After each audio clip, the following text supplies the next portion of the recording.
কেমন হলো শিক্ষা বাজেট, বাস্তবতা ও জনপ্রত্যাশা, এই শিরোনামে বুধবার জাতীয় প্রেস ক্লাবের আব্দুস সালাম হলে সংবাদ সম্মেলনের আয়োজন করে গণসাক্ষরতা অভিযান, যেখানে শিক্ষা বাজেটে নানা ফাঁকফোকর আর সীমাবদ্ধতা তুলে ধরা হয়।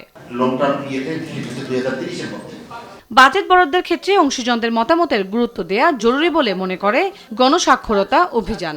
সবাইকে নিয়ে বসে দুই মন্ত্রণালয়, বিশেষ করে শিক্ষা, প্রাথমিক ও গণশিক্ষা, আর যেটাকে আমরা বলি যে প্রবাসী কল্যাণ এবং শ্রম কর্মসংস্থান মন্ত্রণালয়, এরা যদি বসতো। তথ্য প্রমাণ ভিত্তিক শিক্ষার উপর জোর দিয়ে বক্তারা বলেন, আঞ্চলিক বৈষম্য দূর করে প্রান্তিক, প্রতিবন্ধী ও আদিবাসী শিশুদের জন্য সমন্বিত ও কার্যকর বাস্তবায়ন পদ্ধতিতে যেতে হবে সরকারকে।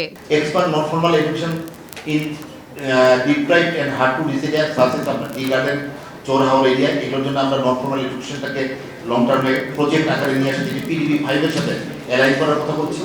আর একটি হচ্ছে আর্লি চাইল্ডহুড ডেভেলপমেন্ট কেয়ার, সেটিকে আমরা লং টার্মে নিয়ে আসার কথা বলছি, অলরেডি রয়েছে। রাজস্ব আদায়ে লক্ষ্য অর্জনে শঙ্কার কথা জানিয়ে সিপিডি নির্বাহী পরিচালক ডক্টর ফাহমিদা খাতুন বলেন, শিক্ষায় ব্যয় বাড়ালেও এর গুণগত মান বাড়েনি। এনবিআর এর জাতীয় রাজস্ব বোর্ডের রাজস্ব আহরণ, এটা থেকেই মূলত আমাদের যে ব্যয়ের খাতগুলো সেগুলোকে পরিপালন করা হয়।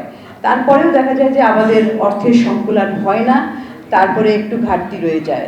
2030 সালের মধ্যে শিক্ষা খাতে জিডিপি 6% এবং জাতীয় বাজেটের 20% বরাদ্দ নিশ্চিতের দাবি জানান বক্তারা। কোন কোন বরাদ্দগুলো আসলে লার্নিং আউটকামকে ইমপ্যাক্ট করবে, কোনগুলো আসলে অত করবে না। তন্দ্রা তারুণ্য, দেশ টিভি, ঢাকা।